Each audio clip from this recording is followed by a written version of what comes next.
Oh, there we go. Hello. Hello, Troy A. Shadowwingtronics, taking part in the... Actually, now that co-creator Rob Stenzinger just posted one a couple days ago, I guess we're an official Art Soundoff challenge finally.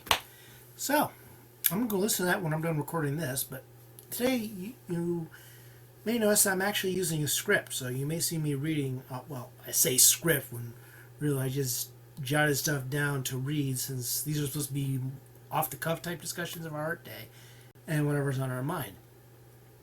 I come to this from the angles of fan and critic as well as creator, and I promise to focus more on the creator side for most of the month.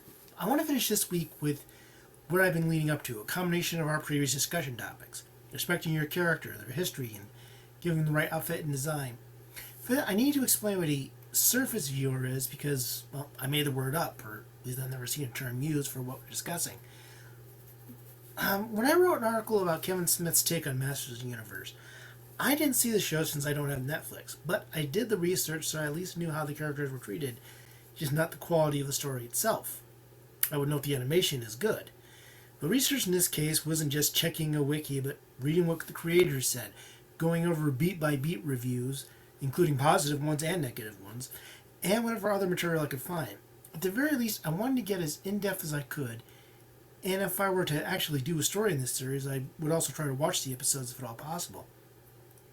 But this is more work than some critics and even those who take over certain franchises do. This is where the surface viewers come in.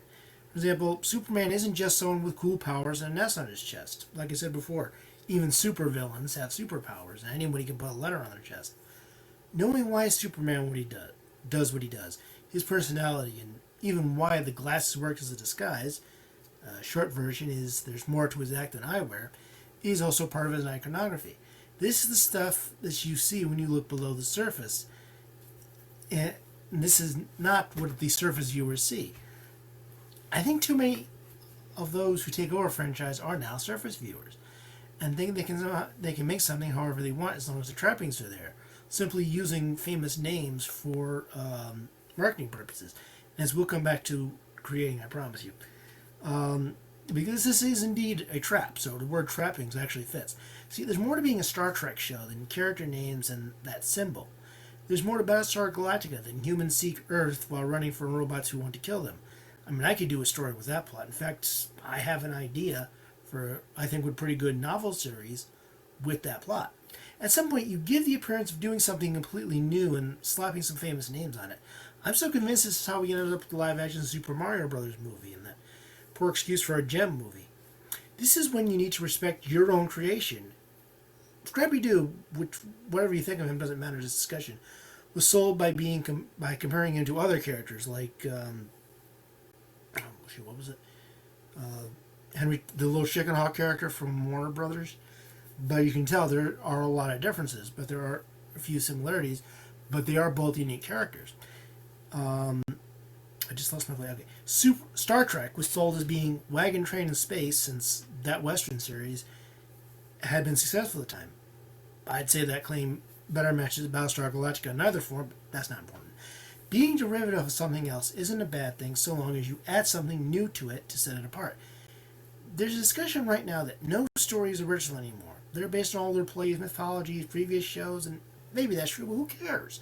If you take something from the Star Trek concept, make something uniquely yours out of it, and call it something like the Orville, you'll find an audience.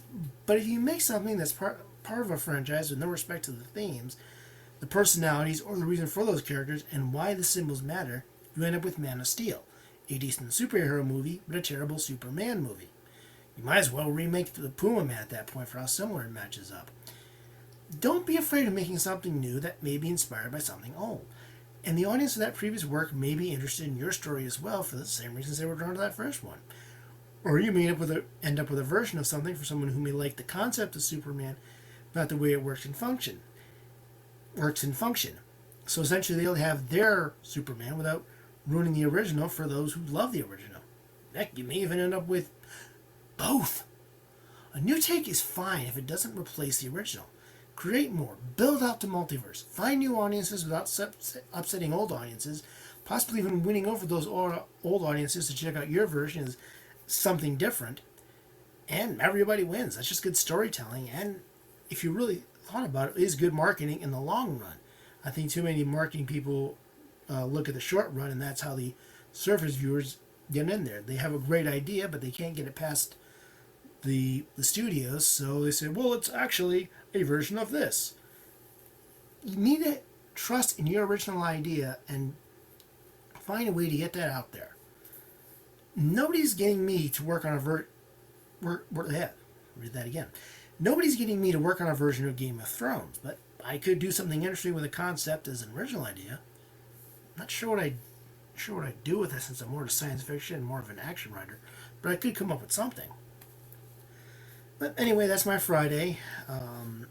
So go to Twitter, look for the Art Soundoff hashtag.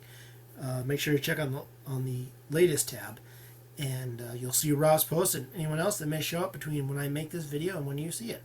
For more of my discussions on storytelling, check out my website, bwspotlight.com, and hit artsoundoff.com to see what this challenge is all about.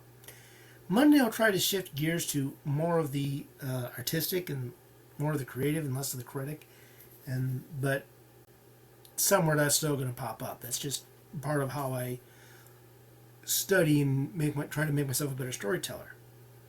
And I'm also playing with technical issues, so hopefully I can do something cool for the final full week. So you'll be seeing a lot of that as well. So until Monday, barring the aforementioned tech issues, let me get this off the screen here so I can reach the button. I wish you all happy creating. Oh, this was actually a lot shorter than I thought it was going to be. Well, yesterday's was too long, so that makes up for it. See you Monday.